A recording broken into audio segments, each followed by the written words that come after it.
नमस्कार दोस्तों। हम लोग विजन आईएएस की टेस्ट सीरीज सॉल्व कर रहे थे, जिसमें हम लोगों ने पूर्व के 4 वीडियोस में 50 क्वेश्चंस को सॉल्व किया। अब हम 51वें नंबर के क्वेश्चन को देखने जा रहे हैं। ठीक है, ये क्या कह रहा है कि समान सिविल संहिता यूसीसी के संदर्भ में निम्नलिखित कथनों पर विचार कीजिए। देखिए,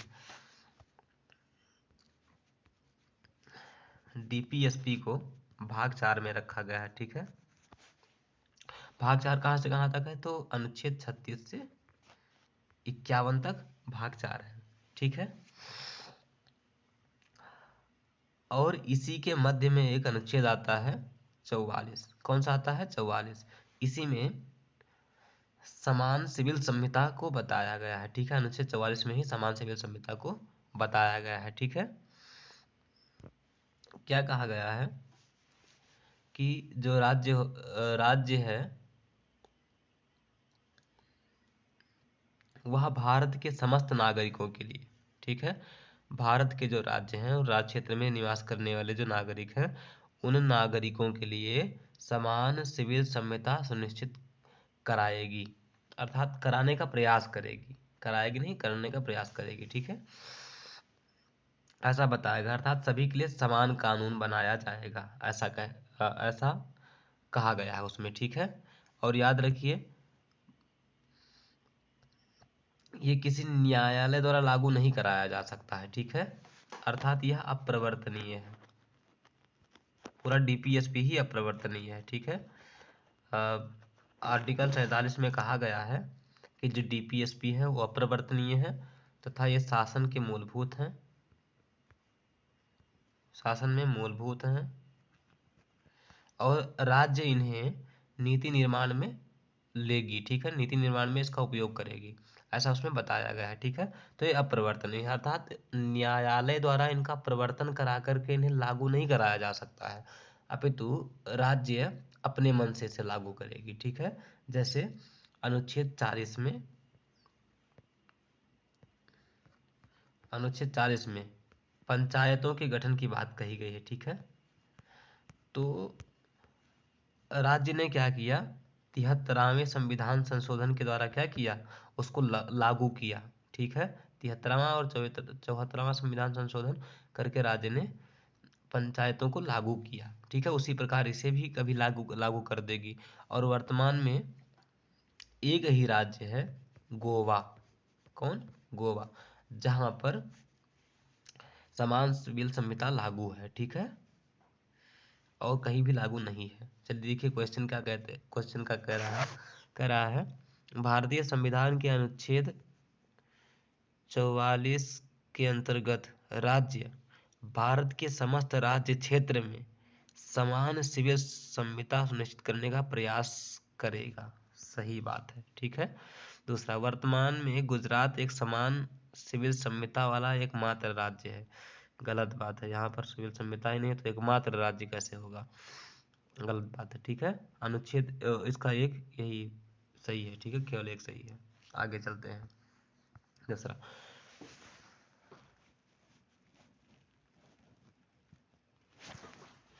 भारत के संविधान की प्रस्तावना के संदर्भ में निम्नलिखित कथनों पर विचार कीजिए। प्रस्तावना, चलिए हम प्रस्तावना के बारे में आपको कुछ बता देते हैं, आप चाहे तो इसको लिख भी ले, बहुत उपयोगी है। देखिए, हमारी जो प्रस्तावना है वह अमेरिका से ली गई है। कहाँ से ली गई है? अमेरिका से ली गई है। ठीक है, यह पहली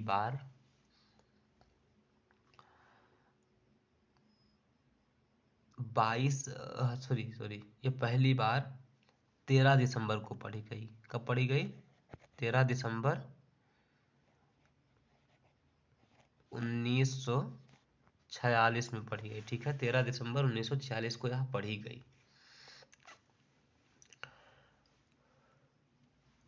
तथा 22 जनवरी 1947 को इसे स्वीकार किया गया। ठीक है, 22 जनवरी 1947 को इसे स्वीकार कर लिया गया। इसमें एक संविधान संशोधन भी हो चुका है, अर्थात इसमें एक संशोधन भी हो चुका है, 42वां संविधान संशोधन, ठीक है। इसके अंतर्गत इसमें 3 शब्द जोड़े गए थे, एक समाजवाद, दूसरा पंथ निरपेक्ष, ठीक है, पंथ निरपेक्ष, और तीसरा अखंडता। क्या जोड़ी गई थी? अखंडता। ये 3 शब्द इसमें जोड़े गए। कौन कौन? एक समाजवाद, दूसरा पंथ निरपेक्ष और तीसरा समाजवाद। ओ सॉरी, अखंडता, पंथ निरपेक्ष और समाजवाद, इन तीनों को जोड़ा गया।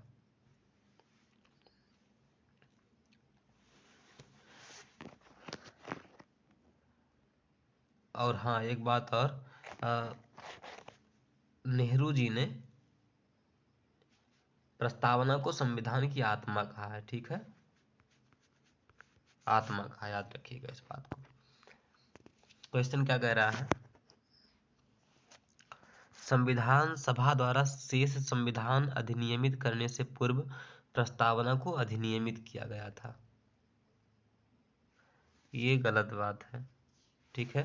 पहले संविधान को सही से अधिनियमित कर लिया गया था, बना लिया गया था, उसके पश्चात प्रस्तावना को स्वीकार किया गया था, ठीक है।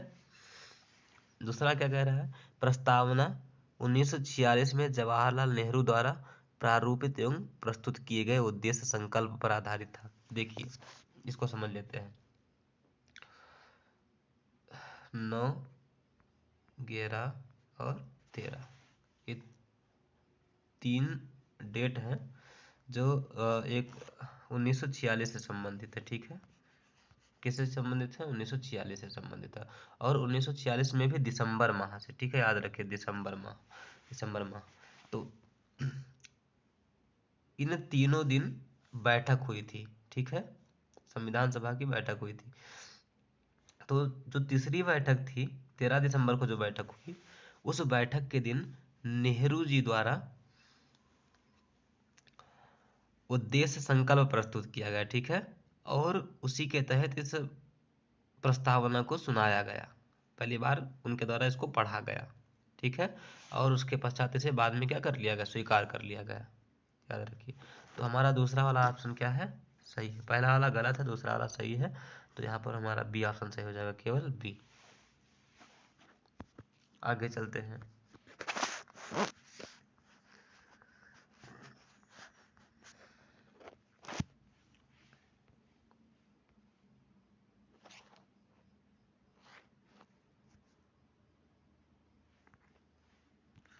निम्नलिखित में से किस ऐतिहासिक मामले में उच्चतम न्यायालय ने यह निर्णय किया था कि भारतीय संविधान मूल अधिकारों और राज्य के नीति निर्देशक तत्वों के मध्य संतुलन के आधार पर संस्थापित किया गया है? चलिए, हम आपको कुछ वाद बताते हैं, उसको ध्यान से सुनिए, बहुत इंपॉर्टेंट है, ठीक है। देखिए, एक है चंपकम दोहराई राजनवाद, अर्थात हाँ, चंपकम दोहराई राजनवाद, ठीक है। ये जो चंपकम दोहराई राजनवाद, इस वाद में क्या हुआ था?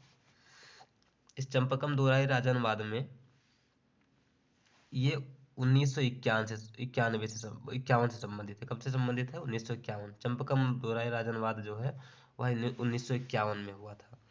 इसमें सुप्रीम कोर्ट ने कहा था कि मूल अधिकार, फंडामेंटल राइट, ठीक है,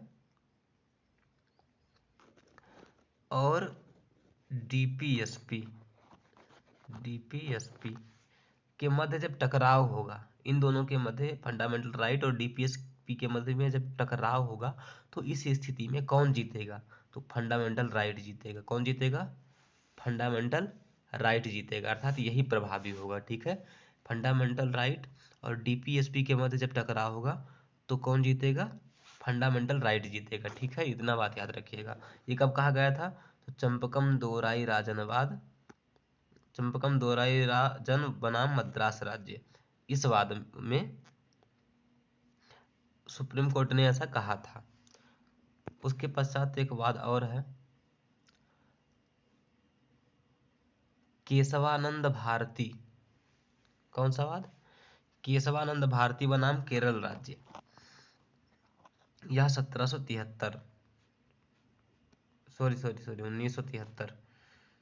1973 से संबंधित है, ठीक है। 1973 में यह वाद कहा गया था और इसके अंतर्गत सुप्रीम कोर्ट ने कहा कि डीपीएसपी को उन दिशा निर्देशों के रूप में देखा जाना चाहिए जिनके द्वारा मूल अधिकार साधित होते हों, ठीक है। अर्थात मान लीजिए ये मूल अधिकार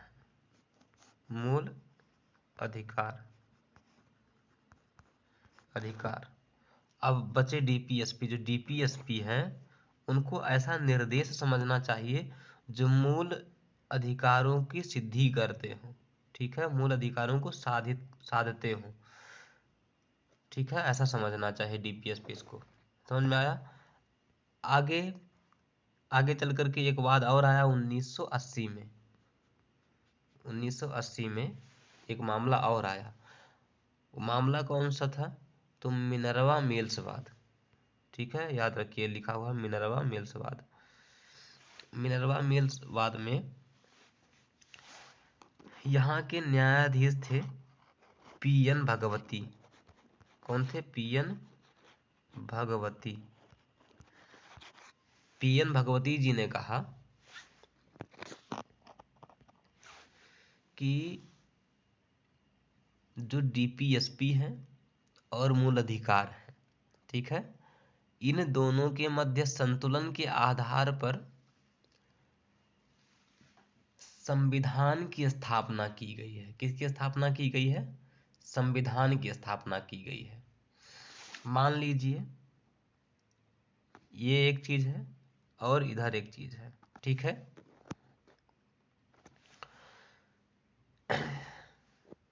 ऐसे नहीं समझ पाएंगे। मान लीजिए यह एक फुटबॉल रखा हुआ है और फुटबॉल है, आप जानते होंगे, उसके ऊपर एक डंडा रखा हुआ है। क्या रखा हुआ है? ऐसे भी नहीं समझ पाएंगे।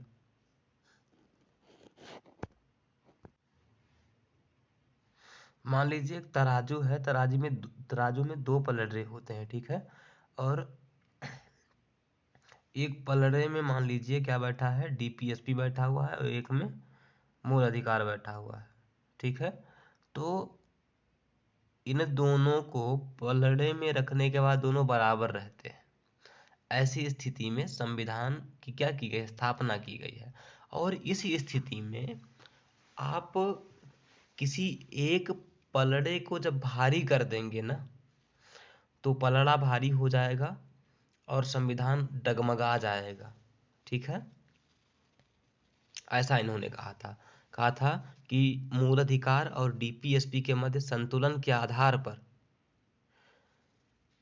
संविधान की स्थापना की गई है, ऐसा इन्होंने कहा था। और इसमें किसी एक को पूर्ण प्रधानता देने से सामंजस्य, ठीक है, बिगड़ जाएगा। अर्थात आप मूल अधिकार को अधिक प्रधानता दे देंगे तो मूल अधिकार क्या हो जाएगा? वो जो डीपीएसपी है हल्का पड़ जाएगा, सामंजस्य बिगड़ जाएगा। और यदि डीपीएसपी को आप अधिक प्रधानता दे देंगे तो डीपीएसपी क्या हो जाएगा? अधिक प्रधान हो जाएगा, मूल अधिकार हल्का पड़ जाएगा। इसलिए किसी को प्रधानता नहीं देना है। समझ में आया? नहीं तो सामंजस्य बिगड़ जाएगा। चलिए, तो हमने आपको 3 वाद बताए। कौन कौन? एक तो 1951, दूसरा 1973 और तीसरा 1980। ये वाद हो गया। एक वाद और जान लीजिए, छोटा सा है, जो आपकी क्वेश्चन में दिया हुआ है, मेन 1978। और इसको मैं इसलिए भी बता रहा हूँ, अभी रीजन बता रहा हूँ आपको। देखिए, ये मूल अधिकार में अनुच्छेद 21 है, ठीक है, इसके लिए बहुत फेमस है। अनुच्छेद 21 के क्रियान्वयन के लिए यह वाद हुआ था, ठीक है। चलिए, अब देखिए, कभी कभी स्टेट पीसीएस में या फिर यूपीएससी में भी क्वेश्चन आ सकता है। आपको 4 वाद दे देंगे और 4 वाद में बता देंगे कि पहले कौन सा वाद हुआ था, ये वाद कब हुआ था, मतलब इसको क्रम से लगाइए, ऐसा कह सकते हैं, ठीक है।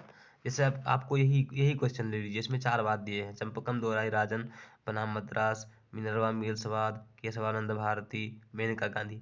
अब इसमें आपको क्या कर देंगे, 4 ऑप्शन दे देंगे, ठीक है। क्रम से लगाइए। तो आपको क्रम से लगाना पड़ेगा, क्रम से तभी लगा पाएंगे जब जान पाएंगे कब कौन सा वाद कब हुआ था, ठीक है।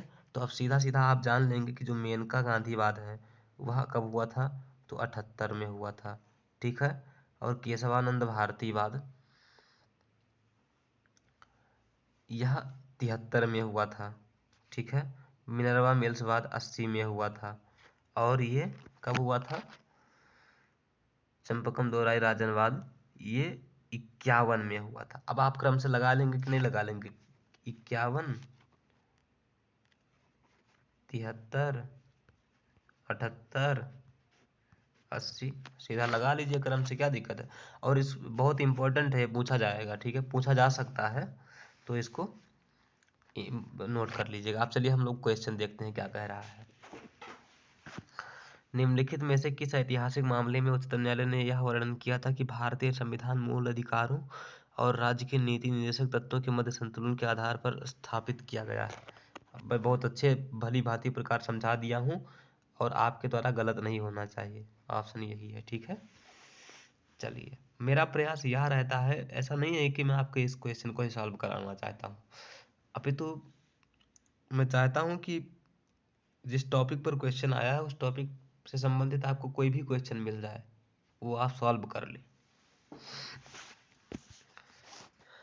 और थोड़ा सा समय लगता है, लेकिन जहाँ आपने इतना समय बर्बाद किया है वहाँ पर थोड़ा सा समय दे करके भी सुन लीजिए, आपका समय सार्थक हो जाएगा। यहाँ समय निरर्थक नहीं होगा, क्योंकि आपको पढ़ाने से पहले मैं कई घंटे पढ़ता हूँ। चलिए आगे चलते हैं।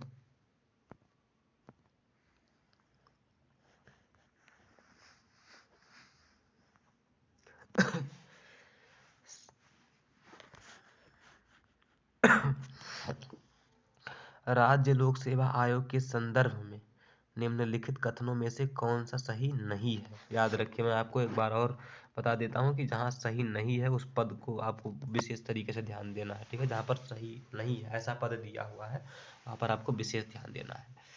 तो राज्य लोक सेवा आयोग, ठीक है, स्टेट पीएससी, ठीक है, स्टेट पीएससी के बारे में पूछ रहा है। क्या कह रहा है, अच्छा इसके बारे में पहले हम लोग को जान लेते हैं, ठीक है, स्टेट पीसीस के बारे में। देखिए, संविधान में केंद्र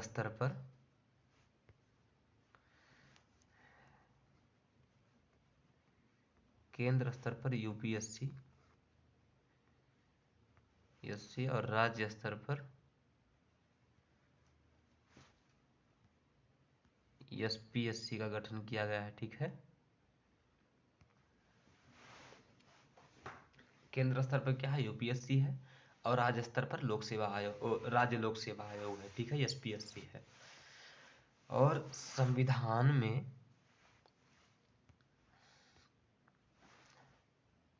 अनुच्छेद 312 से 324 मान लीजिए, देख लीजिएगा, 324 तक, ठीक है, लगभग इन दोनों संस्थाओं के बारे में इनका प्रावधान है इन्हीं के बीच। तो थोड़ा सा हम लोग इसके बारे में देखते हैं क्या प्रावधान है। तो देखिए, जो केंद्र लोक सेवा आयोग होता है, अर्थात यूनियन पब्लिक सर्विस कमीशन होता है, यूपीएससी होता है, ठीक है। उसके उसके जो अध्यक्ष होते हैं, ठीक है, अध्यक्ष व सदस्य, उनकी नियुक्ति राष्ट्रपति करता है। कौन करता है, राष्ट्रपति। नियुक्ति कौन करता है, राष्ट्रपति करता है। उसी प्रकार जो राज्य के अध्यक्ष और सदस्य होते हैं, इनकी नियुक्ति कौन करता है, तो इनकी नियुक्ति राज्यपाल करता है। कौन करता है, राज्यपाल करता है, याद रखिए। जो यूपीएससी है उसके अध्यक्ष और सदस्यों की नियुक्ति राष्ट्रपति द्वारा की जाती है। वहीं राज्य में जो स्टेट पीएससी होता है उसके अध्यक्ष और सदस्यों की नियुक्ति राज्यपाल द्वारा की जाती है। अब आपके मन में एक प्रश्न हो रहा होगा, क्या यदि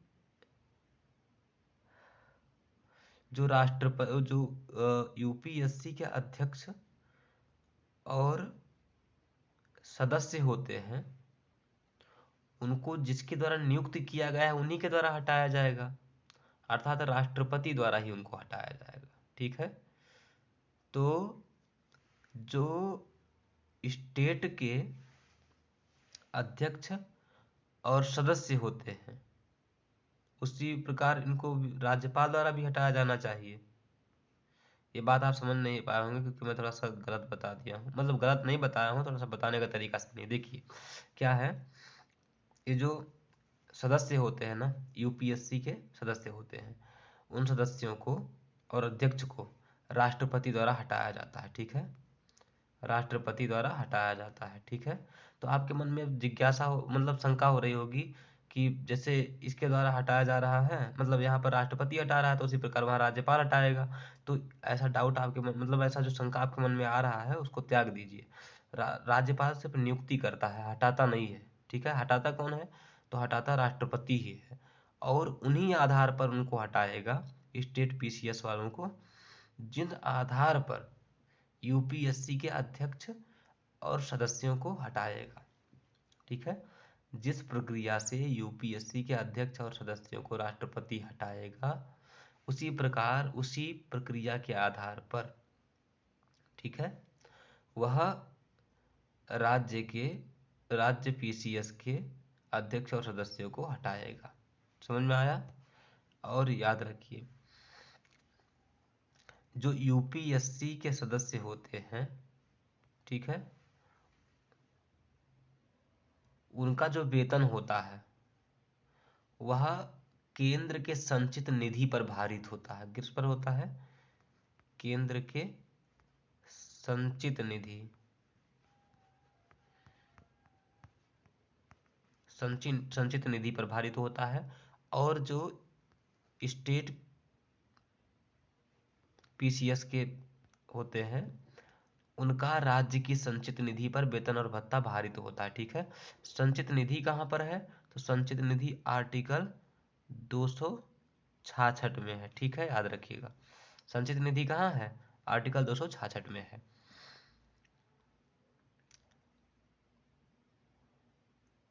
तथा एक बात और याद रखिए कि जो यूपीएससी है उसके जो सदस्य हैं, ठीक है, उनका कार्यकाल 6 वर्ष रहता है या फिर 65 वर्ष। कितना रहता है, 6 वर्ष या 65 वर्ष। और जो स्टेट पीएससी के लोग होते हैं उनका 6 वर्ष कार्यकाल रहता है और 62 वर्ष, अधिकतम उम्र 62 वर्ष रहता है। ठीक है, उसके बाद ये रिटायर्ड हो जाते हैं। और एक बात और याद रखना है, देखिए ये यूपीएससी जो है वो 65 वर्ष पर रिटायर होते हैं और स्टेट पीसीएस वाले 62 वर्ष पर हो जाते हैं, तो थोड़ा सा पहले हो गए ना। तो याद रखिए जब ये रिटायर्ड हो जाएंगे तो उसके पश्चात जब सेवानिवृत्त हो जाएंगे तो इनको राज्य में, ठीक है, अन्य मतलब वो राज्य में जो यूपीएससी है उसका अध्यक्ष वो बन सकते हैं। ठीक है, उसका अध्यक्ष बनने के योग्य होते हैं, किंतु किंतु भारत सरकार ये किसी अन्य राज्य सरकार के अधीन किसी भी अन्य सेवा में वो कार्य नहीं कर सकते हैं। ठीक है, उनको कार्य करने योग्य नहीं बनाया गया है। समझ में आ गया है कि नहीं आ गया? मैं आपको इसमें बहुत सी बातें बता दिया हूँ। अब देखते हैं इसका क्वेश्चन क्या कह रहा है। कह रहा है, राज्य लोक सेवा आयोग के संदर्भ में निम्नलिखित कथनों में से कौन सा सही नहीं है? इसके सदस्य को राज्य के राज्यपाल द्वारा नियुक्त किया जाता है। सही बात है, राज्य के राज्यपाल द्वारा नियुक्त किया जाता है। दूसरा, इसका सेवानिवृत्त सदस्य संघ लोक सेवा आयोग के अध्यक्ष के रूप में नियुक्ति के लिए अर्ह होता है। अर्ह मतलब होता है योग्य, इसको लिख करके रख लीजिए। अर्ह मतलब क्या होता है, योग्य। अर्हता शब्द दे दिया जाएगा तो उसका अर्थ हो जाएगा योग्यता। ठीक है, तो घबराइए मत इन सब शब्दों से, थोड़ा कठिन तो है लेकिन याद रखिए इसका अर्थ क्या होता है, योग्य। हाँ, तो मैं आपको बता दिया हूँ कि ये योग्य होता है। ठीक है, चलिए दूसरा भी सही है। आयोग के अध्यक्ष और सदस्यों की पेंशन भारत की संचित निधि पर भारित होता है। आयोग के अध्यक्ष, भैया मैं आपको ये बताया था कि राज्य के संचित निधि पर भारित होता है। ठीक है, इसलिए ये क्या है, गलत है।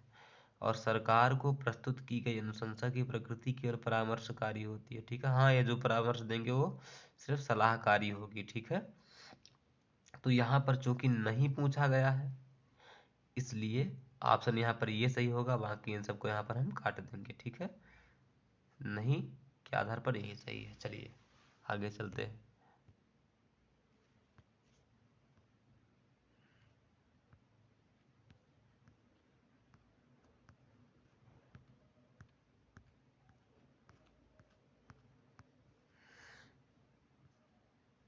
निम्नलिखित प्रावधानों में निम्नलिखित प्रावधानों में से कौन से राज्यों के अनुसमर्थन के बिना संसद के विशेष बहुमत द्वारा संशोधित किए जा सकते हैं।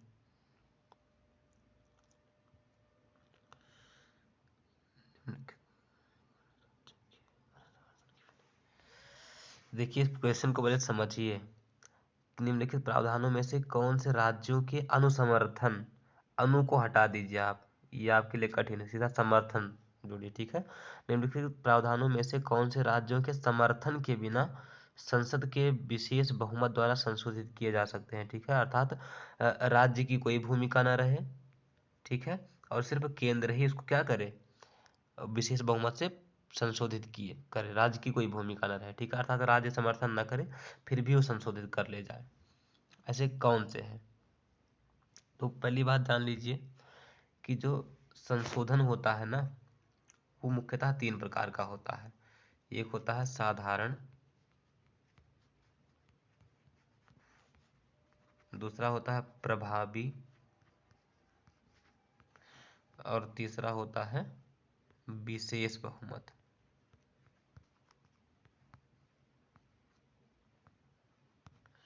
तीसरा कौन होता है, विशेष बहुमत होता है।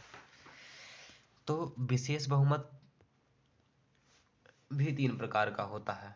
विशेष बहुमत क्या होता है, तीन प्रकार का होता है। देखिए जो विशेष बहुमत होता है ना उसमें पहला तो प्रावधान ये होता है कि किसी भी संशोधन को 2/3 बहुमत से मतलब पास करना चाहिए। ठीक है, और दूसरा कहता है कि जो मतलब उपस्थित सदस्य के 2/3 बहुमत से, ये उपस्थित सदस्य है। ठीक है, और दूसरा यहाँ पर कुल सदस्य, कुल जितने सदस्य होते हैं उनका 2/3। ठीक है, 2/3। और एक और होता है तीसरा, तीसरा क्या कहता है कि सदन के 2/3 सदस्य तथा आधे राज्य जो राज्य जो है ना, आधे राज्यों के विधानमंडलों का समर्थन चाहिए। इसमें राज्य जोड़ लीजिए, जो राज्य होते हैं आधे राज्यों के विधानमंडलों का भी समर्थन चाहिए। तो अब भैया यहाँ पर क्या कह रहा है कि राज्यों के अनुसमर्थन के बिना, तो राज्य का अनुसमर्थन कहाँ होता है, तीसरे वाले में होता है। ठीक है, इसलिए इसको हटा दीजिए। अब हमारे पास सीधा दो बचे हुए हैं, पहला और दूसरा।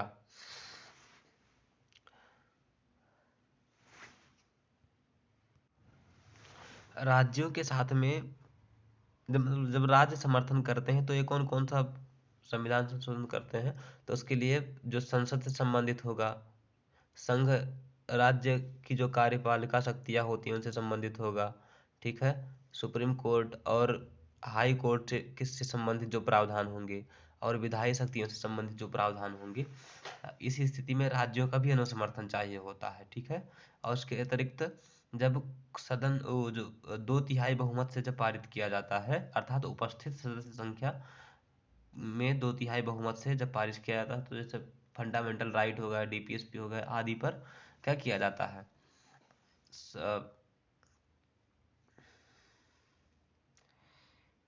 संशोधन किया जाता है। ठीक है, देखिए क्वेश्चन क्या कह रहा है। निम्नलिखित प्रावधानों में से राज्यों के अनुसमर्थन के बिना संसद के विशेष बहुमत द्वारा संशोधित किए जा सकते हैं। तो अच्छा, उसके बिना तो मैं आपको बताया हूँ कि संसद में अगर कोई विशेष प्रक्रिया बन रहा है तो उसमें राज्य का अनुसमर्थन चाहिए ही। ठीक है, इसलिए ये गलत है। दूसरा, मूल अधिकारों को उसके बिना किए जा सकते हैं। ठीक है, राज्य के नीति निर्देशक तो ये भी किया जा सकते हैं। और राष्ट्रपति का निर्वाचन सीधा सीधा क्या कीजिए, एक गलत है ना, वो जिसमें जिसमें होगा वो समझ लीजिए गलत है। तो 1 और 2 अर्थात सीधा ये ऑप्शन और डी ऑप्शन गलत है, क्योंकि इसमें 1 1 है। अब बचा इधर 2 और 3, तो जिसमें आपको बता दिया हम मूल अधिकार सही है, राज्य के नीति निर्देशक तत्व है, तो सीधा सीधा यही सही हो जाएगा। ठीक है, ये भी गलत है, ऑप्शन सी यहाँ का सही है। आगे चलते हैं।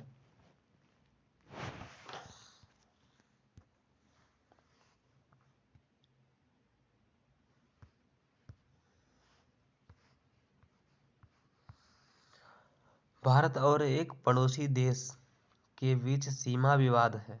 यदि उस विवाद को भारत द्वारा अपने किसी भी क्षेत्र को सौंपे बिना हल किया जाना है तो यह संपन्न हो सकता है।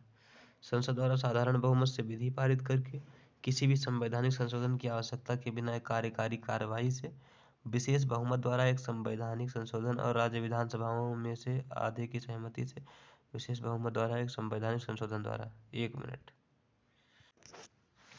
मान लीजिए कोई राज्य है, ठीक है, अपना भारत है, ये मान लीजिए अपना भारत है, कहाँ, ये अपना भारत है। ठीक है, और बगल में यहाँ पाकिस्तान है छोटा सा। तो मान लीजिए पाकिस्तान और भारत के बीच में सीमा विवाद हो गया है। ठीक है, और भारत क्या करना चाहता है, इस विवाद का निपटारा करना चाहता है। ठीक है, उसका समाधान ढूंढना चाहता है। और कैसे समाधान ढूंढना चाहता है, तो बिना अपने इधर जो सीमा विवाद है, जो क्षेत्र विवादित है भारत का, उसको पाकिस्तान को दिए बिना वह इसका निपटान करना चाहता है। ठीक है, तो क्या कर सकता है, इन चारों में से कौन सी चीज अपना सकता है। ठीक है, तो याद रखिए कि अगर हम क्या करते हैं, अगर कोई एक बार क्या हुआ था, थोड़ा सा क्षेत्र हम लोगों ने बांग्लादेश को दिया था। कौन सा क्षेत्र दिया था, तो एक बेरुवारी नाम का क्षेत्र था, उसको हम लोगों ने उसको दिया था 100वां संविधान संशोधन करके। तो उस समय हमें क्या करना पड़ा था, एक संविधान में संशोधन करना पड़ा था। ठीक है, जैसा भी हमने बताया कि 100वें संविधान संशोधन के द्वारा दिया गया था, तो संविधान में एक संशोधन करना पड़ेगा। ठीक है, पहली बात। दूसरा, एक कानून बनाना पड़ेगा। क्या बनाने का, कानून बनाना पड़ेगा। और उस कानून जब बनाएंगे तो उस कानून को 2/3 बहुमत से पारित करना पड़ेगा। 2/3 बहुमत से पारित करना पड़ेगा। ठीक है, तो अब देख लीजिए जहां जहां पर संविधान संशोधन हो,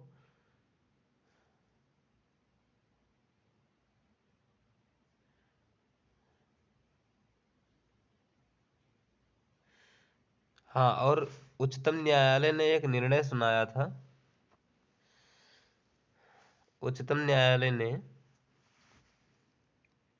1996 में एक निर्णय दिया था और कहा था कि भारत किसी अन्य देश के बीच जब भी सीमा विवाद होगा तो निपटारे के लिए किसी भी संविधान संशोधन की आवश्यकता नहीं होगी। ठीक है, क्या कहा था कि जब भी भारत किसी अन्य देश से सीमा विवाद का निपटारा करेगा तो उस समय कोई भी संविधान संशोधन की जरूरत नहीं है।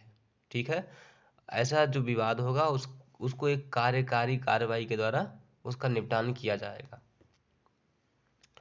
तो देखिए जहां जहां पर भी संशोधन होगा ना, वो समझ लीजिए सही नहीं है। तो संसद द्वारा साधारण बहुमत से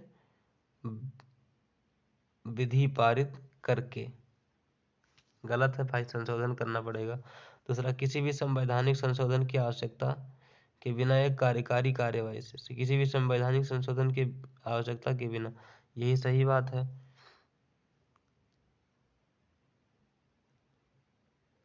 चलिए ठीक है, ऑप्शन बी इसका क्या है, सही है।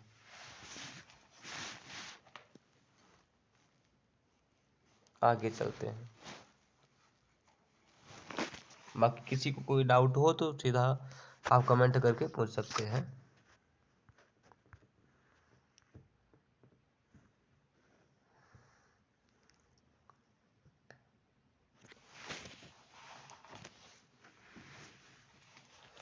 निम्नलिखित में से कौन से मूल अधिकार राज्य और निजी दोनों व्यक्तियों के कार्यों के विरुद्ध व्यक्तियों को सुरक्षा प्रदान करते हैं? ये कहना चाह रहा है, मतलब ये क्वेश्चन जो है वो कहना चाह रहा है कि जो फंडामेंटल राइट है ना, ये राज्य के विरुद्ध नागरिकों को प्राप्त होते हैं। किसको प्राप्त होते हैं? नागरिकों को प्राप्त होते हैं। ठीक है, राज्य के विरुद्ध नागरिकों को प्राप्त होते हैं। फंडामेंटल राइट मुख्यतः राज्य के विरुद्ध नागरिकों को प्राप्त होते हैं। ठीक है, लेकिन कुछ ऐसे फंडामेंटल राइट हैं, मतलब क्या, कुछ ऐसे कुछ ऐसे फंडामेंटल राइट हैं जो निजी व्यक्तियों के कार्यों के विरुद्ध भी उपलब्ध हैं। ठीक है, निजी व्यक्तियों के कार्यों के विरुद्ध भी प्राप्त हैं।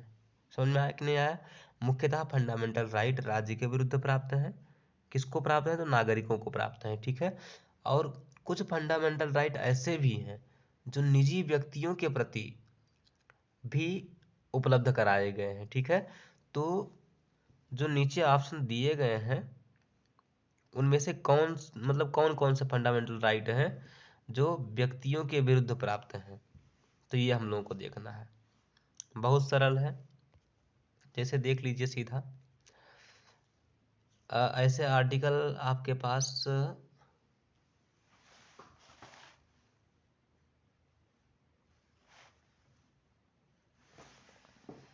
एक तो 15 है, ठीक है, दूसरा 17 है, और तीसरा 23 है, और 24 है। ठीक है, ये 4 आर्टिकल हैं जो निजी व्यक्तियों के विरुद्ध प्राप्त है। आर्टिकल जो 15 है वो कहता है कि कोई नागरिक धर्म, मूलवंश, जाति, लिंग, जन्म स्थान इत्यादि के आधार पर किसी के साथ भेदभाव नहीं करेगा। ठीक है, किन किन आधारों पर? तो कोई नागरिक किसी दूसरे नागरिक से या फिर किसी भी व्यक्ति से केवल धर्म, मूल, वंश, जाति, लिंग, जन्म स्थान या इनमें से किसी के आधार पर भेदभाव नहीं करेगा। ठीक है, तो यहाँ पर जो नागरिक है ना, वो कोई राज्य थोड़ो ना है, वो तो व्यक्ति है और व्यक्ति के विरुद्ध है। चलिए, और किन किन स्थानों पर नहीं करेगा? तो देखिए, जहाँ पर कोई दुकान हो, ठीक है, सार्वजनिक होटल हो, सरकारी होटल हो, और सरकारी मनोरंजन खेल का स्थान हो। ठीक है, और यहाँ पर इन स्थानों पर किसी भी व्यक्ति के प्रवेश, धर्म, मूल, वंश, जाति, लिंग, जन्म स्थान के आधार पर प्रवेश से रोक नहीं होगा। ठीक है, अर्थात उसको जाने दिया जाएगा। और या फिर क्या हो, कुछ कुआं है, तालाब है, स्नान घाट है, सड़क है, उनमें भी आने जाने से या फिर वहां पर कोई भी कार्य करने से, पानी भरने से, स्नान करने से, आने जाने से कोई वहां पर नहीं रोकेगा। ठीक है, तो कैसे कुआं और तालाबों को? तो जो राज्य के निधि से वित्त पोषित हो, अर्थात राज्य के द्वारा प्रदत्त जो धन है वो धन से संचालित हो, ऐसे जो कुआं, तालाब, स्नान घाट इत्यादि हैं वहां पर किसी प्रकार की रोक नहीं लगाई जाएगी। ठीक है, और अनुच्छेद 17 है, वह कहता है, वो अस्पृश्यता का अंत करता है, छुआछूत का अंत करता है। ठीक है, और कहता है कि कोई भी व्यक्ति ऐसे आचरण को नहीं करेगा। ठीक है, वह सर्वथा निषिद्ध करता है छुआछूत को। तथा अनुच्छेद 23 जो है वह मानव दुर्व्यापार, क्या कहता है, मानव का दुर्व्यापार, बेगारी, बेगारी, बेगारी का मतलब क्या है, तो आप लोग जमींदारों का नाम सुने होंगे। जमींदार लोग क्या करते थे, वो किसानों को, जब किसान कर नहीं दे पाते थे ना, तो वो अपने घर बुला करके उनको बिना कुछ वेतन दिए अपना कार्य करवाते थे, खेत खेत जोतवाना इत्यादि कार्य करवाते थे। तो यही सब बेगारी हो जाता था, बिना वेतन के कोई कार्य करवाना बेगारी होता है, ठीक है। और उसके पश्चात तो मानव दुर्व्यापार, बेगारी इत्यादि पर प्रतिषेध लगाता, ठीक है, अर्थात उसका प्रतिषेध करता है 23, ठीक है। और आगे अनुच्छेद 24 कहता है कि जो 14 वर्ष से कम उम्र के बालक है, ठीक है, उनको किसी भी कारखाने में या किसी भी खदान में और रेलवे में या फिर कोई अन्य स्थल हो जहाँ पर चारों तरफ से संकट मंडरा रहा हो, ऐसे स्थलों पर 14 वर्ष से कम उम्र के बच्चों को नहीं लगाया जाएगा, ठीक है। तो ये जो चारों आर्टिकल आप देख रहे हैं, 15, 17, 23 और 24, ये व्यक्तियों के विरुद्ध प्राप्त है, ठीक है। किसके विरुद्ध प्राप्त है, व्यक्तियों के विरुद्ध प्राप्त है। तो देख लेते हैं इसमें से कौन से दिए हैं। इनमें 17 छुआछूत का अंत, 23 मानव दुर्व्यापार, बेगारी, बलात्श्रम इत्यादि का प्रतिषेध करता है। अनुच्छेद 24 जो है वो क्या करता है, वह 14 वर्ष से कम उम्र होते हैं, कम उम्र के बच्चे होते हैं, उनको कार्य करने से प्रतिषेध करता है। तो ये तीनों क्या है, सही है, ऑप्शन डी हमारा सही है। आगे चलिए।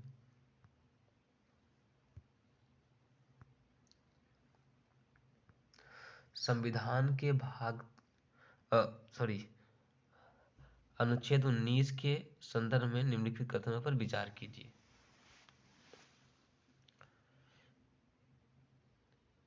अनुच्छेद 19 में 6 प्रकार की स्वतंत्रताएं दी गई हैं, ठीक है। कौन कौन स्वतंत्रताएं दी गई हैं, तो एक वाक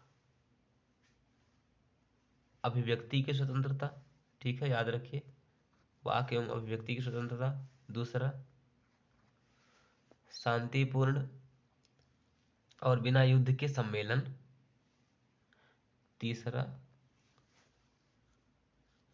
सहकारी समितियों की स्थापना, ठीक है। और चौथा, कहीं भी आना जाना, मतलब भारत में कहीं भी आ जा सकते हैं। पांचवें, इसके साथ इसके साथ साथ मतलब कहीं भी निवास स्थान बना सकते हैं, कहीं भी निवास कर सकते हैं, ठीक है, कहीं भी बस सकते हैं, बस मतलब रह सकते हैं। और छठवां, ये व्यापार करने का अधिकार देता है, ठीक है, वृत्ति, व्यापार इत्यादि कारोबार का अधिकार देता है। तो 6 प्रकार के अधिकार 19 के तहत हमें प्राप्त हैं। कौन कौन, एक तो है अभिव्यक्ति एवं स्वतंत्रता, दूसरा शांतिपूर्ण और बिना युद्ध के सम्मेलन करना, तीसरा सहकारी समितियों की स्थापना, संघ बनाना इत्यादि संगठन बनाना, और चौथा कहता है कि कहीं भी आप भ्रमण कर सकते हैं पूरे भारत में, और कहीं भी आप निवास कर सकते हैं, पांचवा कहता है। और छठवां, व्यापार का अधिकार देता है, वृत्ति का अधिकार देता है, ठीक है। अब देखिए क्वेश्चन हमारा क्या कह रहा है। क्वेश्चन कह रहा है कि अनुच्छेद 19 के संदर्भ में निम्नलिखित कथनों पर विचार कीजिए। अनुच्छेद 19 के अंतर्गत सहकारी समितियों के गठन का अधिकार संविधान संशोधन के माध्यम से अंतः स्थापित किया गया था। ये सही बात है। देखिए 97 नंबर का संविधान संशोधन किया गया था 2011 में। कब किया गया, 2011 में 97 नंबर का संविधान संशोधन किया गया। इसके तहत 19 के सी में सहकारी समितियों का के अधिकार को सम्मिलित किया गया था, ठीक है। और इसी के साथ साथ नीति निर्देशक तत्वों में आर्टिकल 43 के बी में भी इसको जोड़ा गया था। इसलिए ऑप्शन एक सही है यहाँ पर। ठीक है, इस अनुच्छेद के तहत यह अधिकार कानूनी व्यक्तियों जैसे कंपनियों के लिए उपलब्ध नहीं है। सही बात है।